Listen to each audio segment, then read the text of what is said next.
சமீபத்தில் ரஷ்யாவோட ரொம்ப முக்கியமான ஒரு டெலகிராம் பக்கமாக இருக்கக்கூடிய ஃபைட்டர் பாம்பர்ல இருந்து ஒரு புகைப்படம் வெளியாகுது. இந்த புகைப்படம் வெளியானதுல இருந்து இது ரஷ்யாவில் எவ்வளவு பெரிய பேசு பொருளா மாறுச்சோ இல்லையோ, இந்தியாவோட விமானப்படை சம்பந்தப்பட்ட பேச்சுக்களானது மிகப்பெரிய அளவில் பேசு பொருளா மாறிடுச்சு. ஏன்னா ரஷ்யாவில் ஒரு போட்டோ லீக் ஆகுறதுக்கும் இங்க இந்தியாவில் அது பேசு பொருளா மாறதுக்கும் என்ன காரணம்னு சொல்லி யோசிக்கிறப்போ, வெளியானது நார்மலான ஒரு புகைப்படம் கிடையாது. இந்தியா எந்த ஒரு ஃபைட்டர் ஜெட்டை வாங்கணும்னு சொல்லி இங்க இருக்கக்கூடிய பல நபர்கள் விருப்பப்பட்டு இருக்காங்களோ, அந்த Su-57ஓட ட்வின் சீட்டர் வேரியன்ட் அந்த புகைப்படம் வெளியாகி இருக்கு. ஆனால் இது ஜஸ்ட் வந்து ஒரு ஹைப்பை மட்டும் கொடுக்கல, இதுக்கு பின்னாடி பல சந்தேகங்களும் உருவாகி இருக்கு. முதல்ல அது உண்மையான புகைப்படம் தானா? ஏன்னா இன்னைக்கு இருக்கக்கூடிய ஏஐ காலகட்டத்தில் எதை வேணும்னாலும் மாற்ற முடியும்.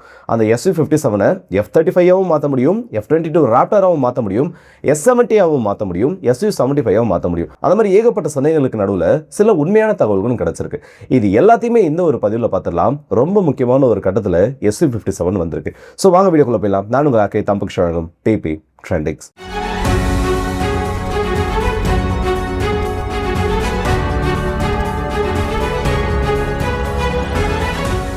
இந்தியா மற்றும் Su-57 இது ஆல்மோஸ்ட் வந்து ஒரு தலை காதலா இருந்து அது அதுக்கப்புறம் அக்செப்ட் பண்ணப்பட்டு கிட்டத்தட்ட பிரேக்கப் ஆகக்கூடிய நிலைமைன்னு சொல்லிட்டு இந்திய விமானப்படை மற்றும் ரஷ்யா இந்த ரெண்டு தரப்பும் சேர்ந்து மாத்தி ஒரு கட்டத்தில் இன்ட்ரெஸ்ட் தெரிவிக்கிறது, இல்லை அதுக்கப்புறம் வந்து அதில் பிரச்சனை இருக்குன்றது, இந்த மாதிரி ஒரு மிக்சடு ஒரு ரிலேஷன்ஷிப்குள்ள இருக்க மாதிரி தான் இந்தியாவுக்கும் ரஷ்யாவுக்கும் நடுவில் இந்த Su-57ஓட டீல் நடந்து போயிட்டு இருக்கு. இப்போ சமீபத்தில் உறுதிப்படுத்தப்பட்ட ரஃபேல் போர் விமானங்களுக்கான அந்த ஒரு ஒப்பந்தம் ஆல்மோஸ்ட் Su-57ஓட அந்த இந்தியாவோட கனவுன்றதை முடிச்சு விட்ட மாதிரி ஆயிடுச்சு. ஆனா எனக்கு முடிவுன்றது கிடையாதுன்னு சொல்லக்கூடிய வகையில இப்போ இந்த ஒரு புகைப்படம் வந்திருக்கு. முதல்ல அந்த புகைப்படம் எப்படி வெளியாச்சு, அதுக்கு பின்னாடி இருக்கக்கூடிய உண்மைத்தன்மை என்னன்றதை சொல்லிடுறேன். அதுக்கப்புறம் இந்தியா அதை வாங்குறதுக்கான வாய்ப்பு இருக்கான்னு பார்ப்போம். ஃபைட்டர் பாம்பர் ரஷ்யாவோட ரொம்ப முக்கியமான ஒரு டெலகிராம் குரூப், ரஷ்யாவோட ஏர்ஃபோர்ஸோட நேரடி தொடர்புடைய ஒரு டெலகிராம் குரூப்னு சொல்லலாம். அப்படி இருக்கக்கூடிய அந்த ஒரு டெலகிராம் பக்கத்தில் கடந்த மே மாதம் 16ஆம் தேதி ஒரு புகைப்படம் வெளியாகுது. வெளியானது மட்டும் இல்லாமல் அதோட பேக்ரவுண்ட் ஆனது கம்ப்ளீட்டாக பிளர் பண்ணப்பட்டு, நீங்கள் அந்த இமேஜை பார்த்தீங்கன்னாலே தெரியும், அந்த லொக்கேஷன் வந்து ஜியோ லொகேட் பண்ணிடக்கூடாதுன்றதுக்காக ரொம்ப அதை பிளர் பண்ணிட்டு அந்த ஃபைட்டர் ஜெட்டோட இமேஜ் மட்டும் தெரியுற மாதிரி வெளியிடுவாங்க. இப்படி வெளியிட்டது மட்டும் இல்லாமல் கீழே என்ன மென்ஷன் பண்ணியிருப்பாங்கன்னா, மோஸ்ட் அவைட்டட் 2-சீட்டட் வேரியண்ட்டை இப்போ ரஷ்யா சோதனை பண்ணிட்டு இருக்காங்க, இது கூடிய சீக்கிரத்தில் மாஸ் ப்ரொடக்ஷனுக்குள்ள போகுன்ற மாதிரி சொல்லியிருந்தாங்க. அதுதான் இது இந்தியாவுக்குள்ள ட்ரெண்டாக ரொம்ப முக்கியமான ஒரு காரணமாக இருந்தது. ஏன் இந்தியாவுக்குள்ள அது ட்ரெண்ட் ஆச்சுன்னு பார்த்தோம்னா, Su-57 ரிஜெக்ட் பண்ணுறதுக்கு இந்தியாவில் இருக்கக்கூடிய பெரும்பான்மையான அனலிஸ்ட் இந்த ஃபைட்டர் ஜெட் வேணான்னு சொன்னதுக்கு காரணம் என்னன்னா, அது ஒரு சிங்கிள் சீட்டர் வேரியன்ட். இந்தியாவோட தேவைக்கு 2 சீட்டர் வேரியன்ட் தான் வேணும். 2 சீட்டர் வேரியன்ட் இருந்தால் கண்டிப்பாக Su-57 பக்கம் இந்தியா போவாங்கன்றது எல்லாரோட அசைக்க முடியாத நம்பிக்கையாக இருக்கு. அப்போ இது இந்தியா வாங்கிறதுக்கான வாய்ப்பு இருக்குன்ற மாதிரி ஒரு தகவல் இங்க ஆன்லைன் முழுக்க வேகமா பரவுச்சு. பல ராணுவ எக்ஸ்பர்ட்ஸும் இதை பத்தி பேச ஆரம்பிச்சாங்க. ஸோ போட்டோ வருது, போட்டோ வந்ததுக்கு அப்புறம் இந்தியாவில் அது வைரல் ஆகுது. முதல்ல அந்த போட்டோவோட அத்தென்டிசிட்டி என்ன, அது ஒரு ஏஐ எடிட்டட் இமேஜ்னு பார்த்தோன்னா இப்போ வரைக்கும் அது ஏஐ எடிட்டட் இமேஜ்னு சொல்லி எந்த ஒரு கன்ஃபர்மேஷன்றதும் கிடைக்கல. அதோட ஒரிஜினாலிட்டி செக் பண்ணி பார்க்குறப்போ அது ஒரு எடிட்டட் இமேஜ் ஆகும் தெரியல. ஸோ அந்த Su-57 விமானத்தோட புகைப்படம் வெளியில வந்திருக்கிறது ஒரு உண்மையான புகைப்படமா இந்த இடத்துல அறியப்பட்டு இருக்கு. இப்போ இந்தியாவுக்கு இதில் இருக்கக்கூடிய வாய்ப்புகள் என்ன, இந்தியா அந்த பக்கம் போகிறதுக்கு என்னென்ன விஷயத்தை கன்சிடர் பண்ணுவாங்க? இன்னைக்கு உலகத்தில் பார்த்தோன்னா single seater fighter ஜெட்ஸ் world dominate பண்ணிட்டு இருக்கு. F-35 இருந்து F-22 ராப்டார்ல இருந்து இன்னும் நிறைய போர் விமானங்கள், ரஃபேல் போர் விமானங்கள் வரைக்கும் இது எல்லாமே வந்து சிங்கிள் சீட்டர் கேட்டகரி தான். அப்படி இருக்கப்போ எதுக்கு இந்தியா மெயினாக ட்வின் சீட்டர் வேரியண்ட்டை கேட்குறாங்க? இந்தியாவே இப்போ வந்து ரஃபேல் விமானத்தில் ரஃபேல் சி வெர்ஷனில் சிங்கிள் சீட்டர் ஃபைட்டர் ஜெட் தான் வாங்க போகிறோம். ட்ரைனர் ஜெட்டை தவிர்த்து ரஃபேல் பின்னு நினைக்கிறேன், அதை தவிர்த்து எதுவுமே இந்த இடத்துல டபுள் சீட்டர் வேரியன்ட் கிடையாது. அப்புறம் எது ஒரு 5th ஜெனரேஷன் ஏர்கிராஃப்ட்ல இந்தியா ட்வின் சீட்டரை எதிர்பார்க்குறாங்கன்னு பல கேள்விகள் இருக்கு. முதல்ல இதனால நமக்கு என்ன நன்மைகள் வரும், இரண்டுக்கும் இருக்கக்கூடிய வித்தியாசங்கள் என்னன்னு சொல்றேன். அதோட முடிவுல பதில் உங்களுக்கே தெரியும். இப்போ ஒரு நாட்டோட விமானப்படையோட தேவையானது ஒன்று இருக்கு. இப்போ ஏன்னு சொல்லக்கூடிய ஒரு நாடு, பின்னு சொல்லக்கூடிய ஒரு நாடு, இந்த ரெண்டு தரப்பு இருக்காங்கன்னா ரெண்டு பேருக்குமே ஒரே ரெக்குயர்மெண்ட் இருக்காது. அவங்களோட வான்பரப்பு, அவங்க ஃபேஸ் பண்ணக்கூடிய அந்த சிச்சுவேஷன், இல்லை அவங்க சுற்றி இருக்கக்கூடிய எதிரிகள் ஒரு மாதிரி இருப்பாங்க. இந்த பின்னு சொல்லக்கூடிய ஒரு நாட்டுக்கு பேரலா அப்படியே ஆப்போசிட்டான ஒரு சூழ்நிலையானது நிலவும். இப்போ இந்தியாவுக்கு எதுக்கு ட்வின் சீட்டர் வேரியன்ட் தேவை, எதுக்கு அதை ப்ரிஃபர் பண்ணுறாங்கன்னு பார்க்குறப்போ இந்தியா சார்பில் நம்மளோட ஸ்ட்ராட்டஜின்றது இதை சுற்றி எதாவது எவால்வ் ஆகிட்டு இருக்கு. முதல்ல ஃபைட்டர் பைலட்டோட அந்த பேர்டனை குறைக்கிறது. நார்மலாக ஒரு ஃபைட்டர் ஜெட்டில் சிங்கிள் சீட்டர் வேரியன்ட், அதில் ஒரு பைலட் மட்டும் இருக்காருன்னா அந்த வெப்பன்ஸை கண்ட்ரோல் பண்ணுறதுல அந்த ஃபைட்டர் ஜெட்டை கண்ட்ரோல் பண்ணுறது வரைக்கும் மொத்தத்தையும் அவர் தான் கண்ட்ரோல் பண்ணி ஆகணும். அதில் ஒரு ஸ்ட்ரெஸ் ஆகிறதுக்கான சான்ஸ் இருக்குது. சில சமயத்தில் அந்த ரொம்ப எக்ஸ்ட்ரீமான கண்டிஷன்ஸில் ஏதும் மைனர் மிஸ்டேக்ஸ் பண்ணால் கூட ஃபைட்டர் ஜெட் ப்ளஸ் அதில் இருக்கக்கூடிய பைலட்டை எடுக்கிறதுக்கான வாய்ப்பு இருக்குது. அதுவே ஒரு ட்வின் சீட்டர் ஃபைட்டர் ஜெட்டில் 2 பைலட்ஸ் இருக்கப்போ ஒருத்தர் வெப்பன்ஸ் ஆஃபீஸராக இருப்பார். ஸோ முதல்ல இருக்கக்கூடிய பைலட்டுக்கு அந்த விமானத்தை கண்ட்ரோல் பண்ணுறது மட்டும்தான் முழு முதல் வேலையாக இருக்கும். ஆயுதங்களை லான்ச் பண்ணுறதுலேருந்து டார்கெட்டை எங்கேஜ் பண்ணுற வரைக்கும் பின்னாடி உட்காந்துட்டு இருக்க வெப்பன்ஸ் ஆஃபீஸர் பார்த்துப்பாரு.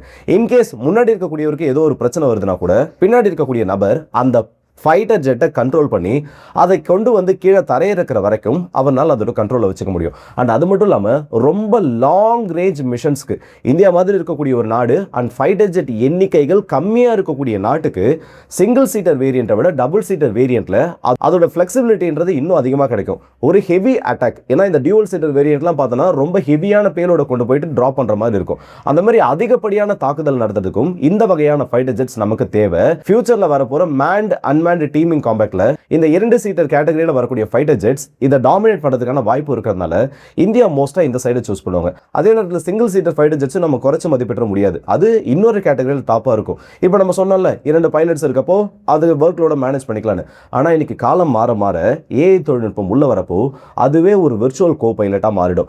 வெப்பன்ஸை சூஸ் பண்றதுல இருந்து டார்கெட் எங்கேஜ்மெண்ட் நடக்கிற வரைக்கும் அதையும் அது பார்த்துக்கிறதுக்கான வாய்ப்பு இருக்கு. ஸோ ஒரு நாட்டோட தேவையை பொறுத்து சிங்கிள் சீட்டர் வேணுமா இல்லை டூவல் சீட்டர் வேணுமாட்டதான் அந்த நாடு தீர்மானிக்கும். நம்ம நாட்டை பொறுத்த வரைக்கும் டூவல் சீட்டர் வேரியன்ட்ன்றதை நம்ம இதுக்கு முன்னாடி அதிகமாக பயன்படுத்திருக்கோம். நம்மளோட தேவைக்கு அது அதிகமாக தேவைப்படுறதுனால இந்த Su-57ல இந்த ஒரு வேரியண்ட்டை நம்ம எதிர்பார்க்கிறோம். இப்போ இது உள்ள வந்துச்சுன்னா என்ன மாற்றங்கள் நடக்கும்? ஒருவேளை ரஷ்யா இந்தியாவுக்காக தான் இப்படி ஒரு வேரியண்ட்டை உருவாக்கி இருக்காங்களான்னு அடுத்த கேள்வியானது வரும். ஆக்சுவலாக ரஷ்யா பார்த்தோன்னா இந்தியாவுக்காக ஸ்பெசிஃபைடா இந்த ட்வின் சீட்டர் வேரியண்ட்ன்றதை 2023 அனௌன்ஸ் பண்ணியிருந்தாங்க. அதாவது இந்தியா வந்து Su-57 வாங்குறதுக்கு தயாராக இருந்தாங்கன்னா ட்வின் சீட்டர் வேரியண்ட்ன்றதை நாங்கள் ஃப்ளை பை கண்டிஷனில் அனுப்புறது மட்டும் இல்லாமல் உடனடியாக அதோட உற்பத்தின்றதை இந்தியாவில் தொடங்கிறதுக்கு தயார்.